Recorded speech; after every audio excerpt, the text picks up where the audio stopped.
I'm a software developer in Estonia. An American tech bro joined our team and tried to set up a system to scrape public data for a new app. Our legal team immediately shut it down, explaining it violated GDPR. He was furious, saying, "It's public data. In the US, if it's on the internet, it's fair game. You guys are stifling innovation with all this red tape." He genuinely believed that Europe's data privacy laws were a personal affront to his right to build a disruptive startup. My father is a sheep farmer in the Scottish Highlands. He once found an American tourist who had pitched his tent in the middle of a field with a large, aggressive ram. The tourist was trying to feed it a granola bar. My dad told him Scotland's right to roam laws don't allow camping in enclosed fields with livestock. The American replied, "But he looks so lonely. I thought I was keeping him company. I'm a friend to all animals." He was nearly headbutted before we could get him out of there. I work as a sound engineer for a music festival in Germany. We had an American band on the lineup. Their set was scheduled to end at 10 p.m. sharp due to strict local noise ordinances. They played 3 encores, going 20 minutes over. When I cut the power, their manager stormed backstage yelling, "The crowd wanted more. You never cut off a headliner. That's rock and roll." I told him the festival would face a 5-figure fine. He said, "So, the fans' happiness is worth it." As a marine biologist in the Galapagos, I had to stop an American tourist who was trying to fly his drone over a sea lion colony. I explained that all drone usage is strictly forbidden to protect the unique wildlife. He argued, "But how else am I supposed to get a shot of them from above? My Instagram followers would love this. It's for science education." He seemed to think his social media presence was a valid scientific permit that overruled the island's foundational conservation laws. I was a construction foreman in Rome, working on a renovation near a historic site. An American tourist ducked under the safety tape and started walking through our active work zone. I yelled at him to get out. He pointed at his hard-soled boots and said, "I'm wearing safe shoes, it's fine. I just want a shortcut." He could not comprehend that our insurance and national safety laws made his presence illegal and dangerous, regardless of his footwear. He thought it was just a suggestion. My aunt is a cheesemaker in a small village in the French Alps. She caught an American tourist trying to take a picture of her legally mandated, unpasteurized Le Cru cheese label to report her to the FDA. The tourist said, "This is illegal in my country. You're selling poison to people. I have a civic duty to expose this." She had to have the local gendarme explain that French food safety laws are not, in fact, governed by the American Food and Drug Administration. I'm a graphic designer in Seoul. My American manager wanted to run a marketing campaign that directly compared our product to our top competitor, calling them slow and overpriced.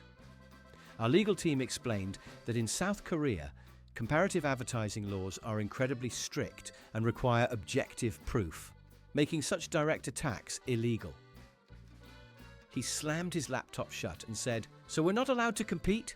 What is this, a communist country? In the US, this is how you win." I was a research assistant at a dig site in Greece. An American tourist, an amateur historian, started giving our lead archaeologist unsolicited advice. He then picked up a fragment of pottery and tried to put it in his pocket. When stopped, he said, "I was going to take it home to analyze it. I have better equipment than you guys probably do. I could help solve the mystery." He believed his hobbyist enthusiasm gave him the right to steal a priceless artifact and violate international antiquity laws. My friend is a forest ranger in the Black Forest in Germany. He found an American tourist who had gathered a huge pile of wood and was about to start a large bonfire.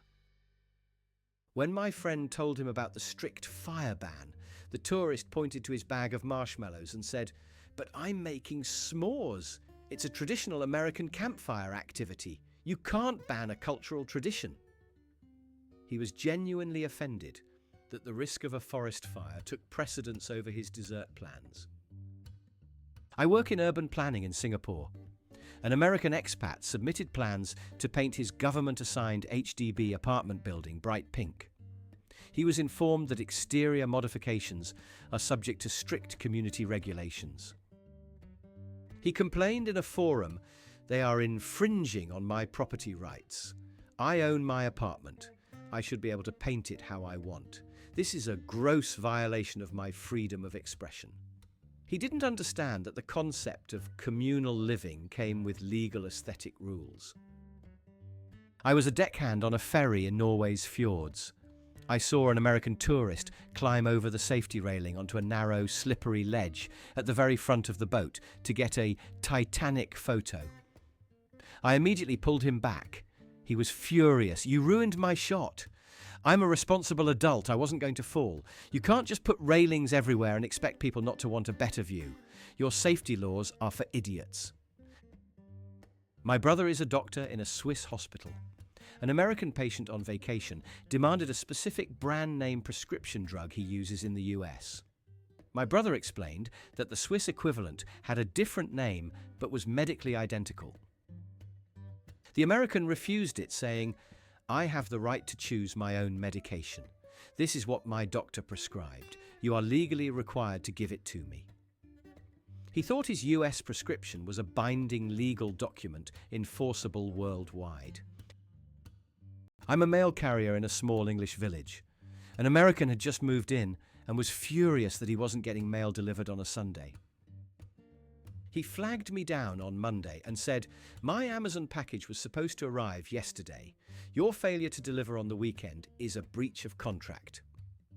I had to explain that the Royal Mail, by law and tradition, does not operate on Sundays. He threatened to sue us for violating his consumer rights. I was a volunteer at an animal shelter in Thailand. An American tourist tried to adopt a street dog to take back to the US with her that day. We explained the lengthy legal process of vaccinations, microchipping, and quarantine. She started crying, saying, "But he needs me now. Look at him. Your bureaucratic laws are cruel to animals. If you really cared, you'd let me save him." She thought her good intentions should bypass all international animal transport regulations. I work for the Water Authority in Amsterdam.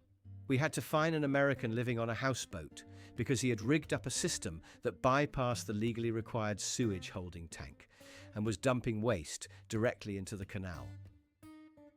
His defense was, "It's a canal. It's already dirty. What's a little more? This is the way it was done in the old days. I'm being authentic."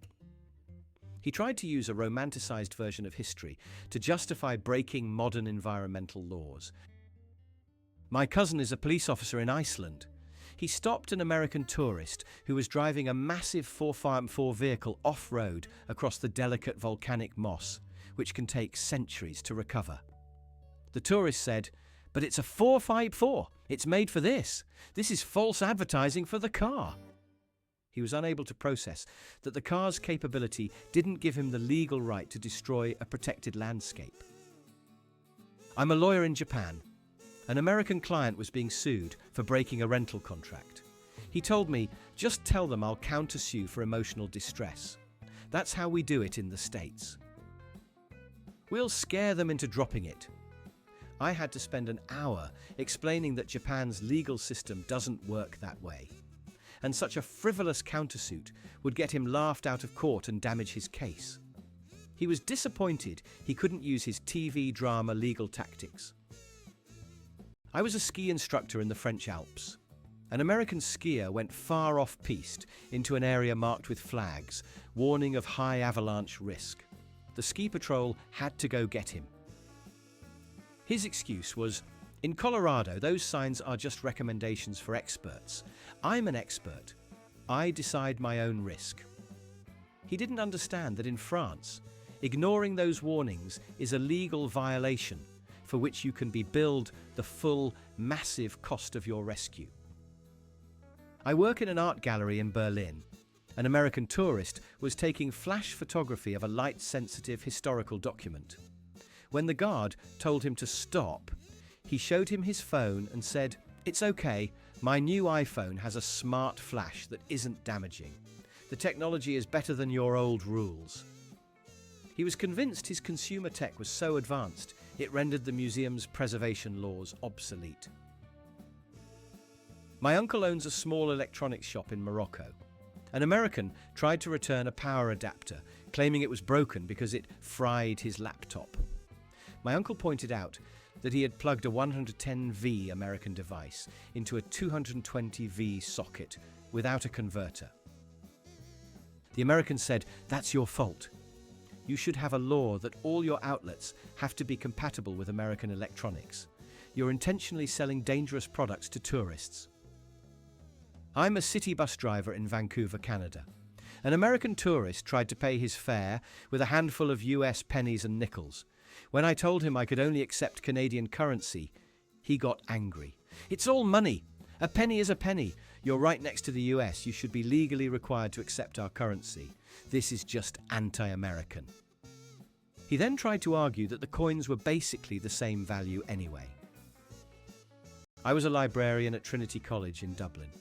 An American student was caught using a pen to take notes in the long room, home to the Book of Kells. The rules strictly state pencil only to prevent accidental ink damage to the ancient books. He argued, "A pen is more permanent. My notes will be better. This is an academic freedom issue. You are stifling my ability to learn with your archaic rules." He saw the preservation law as a personal academic obstacle. I work in human resources in Sydney. An American expat who was just hired tried to negotiate his way out of the mandatory superannuation pension fund contribution.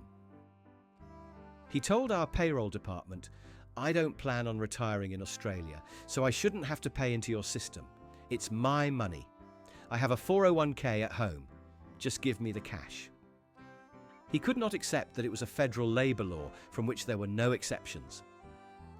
My sister is a wedding planner in a small Italian village. An American couple wanted to have a drone film their ceremony inside the 14th century church. The priest and my sister explained that it was forbidden by both church rules and historic preservation laws. The groom said, "We'll pay extra. A donation to the church. Every price is negotiable, right?" He thought he could bribe his way around a law designed to protect a priceless heritage site. I was a street performer in Barcelona. An American tourist started filming my entire 20-minute act. Afterward, he dropped a €1 in my hat and said, "Thanks for the content." I saw him uploading it to his monetized YouTube channel right there. I told him that was illegal without a release form. He laughed and said, "It's a public street. I can film whatever I want. It's called freedom of the press. Look it up." I'm a biochemist in a Swiss lab. An American intern was appalled that we are legally required to document and justify every single animal used in our research. He said, "In my university lab, we just order a batch of 100 mice and use what we need.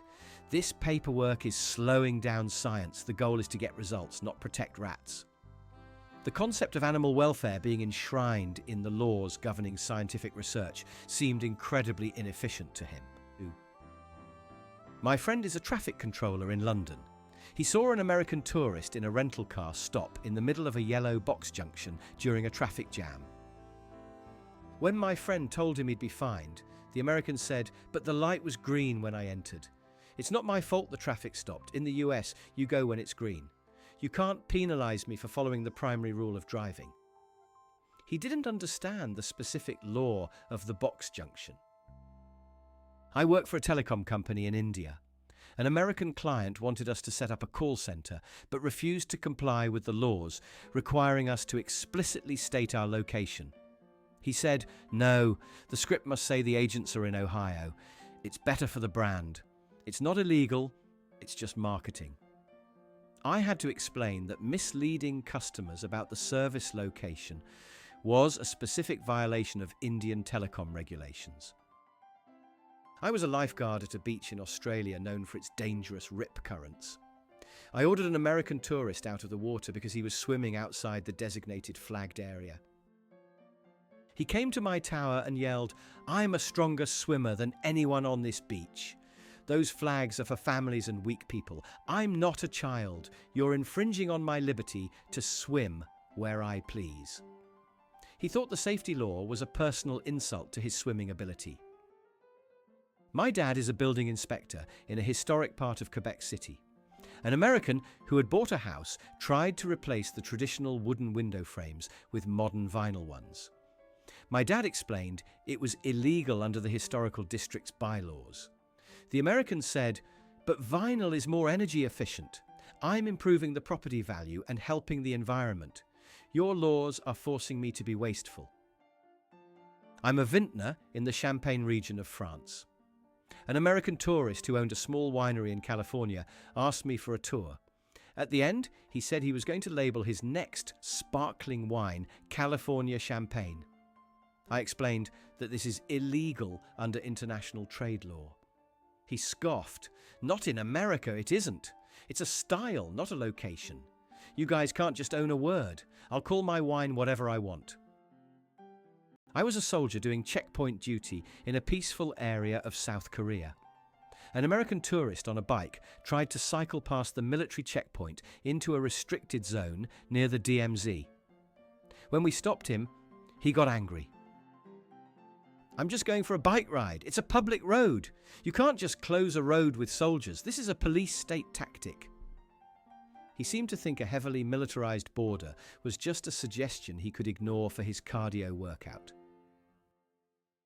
I work at a public pool in Reykjavik. An American tourist tried to walk straight from the changing room to the pool. I stopped him and directed him to the mandatory communal showers, where you must wash thoroughly without a swimsuit. He was horrified. "I showered this morning, and I'm not getting naked with strangers. That's a violation of my privacy. I'll sue you." He couldn't accept that the strict hygiene law was a non-negotiable public health requirement. My friend is an archaeologist in Peru. She was supervising a site when an American tourist started pocketing small, colourful stones from the ground. My friend explained that removing anything, even a pebble, from a protected archaeological zone is illegal. The tourist replied, "Don't worry, I'm a geologist. These are just common quartz. They're not artifacts. I know what I'm doing." He believed his self-proclaimed expertise allowed him to override federal preservation laws. I'm a train conductor in Germany. I asked an American passenger for his ticket, and he showed me a ticket for the wrong day. When I explained he needed to buy a new one, he said, "No, just change the date on this one." In the US, if you make a mistake, they just fix it for you. It's called customer service. You're trying to make me pay twice for the same trip, which is fraud. He thought his mistake created a legal obligation for our company to accommodate him for free.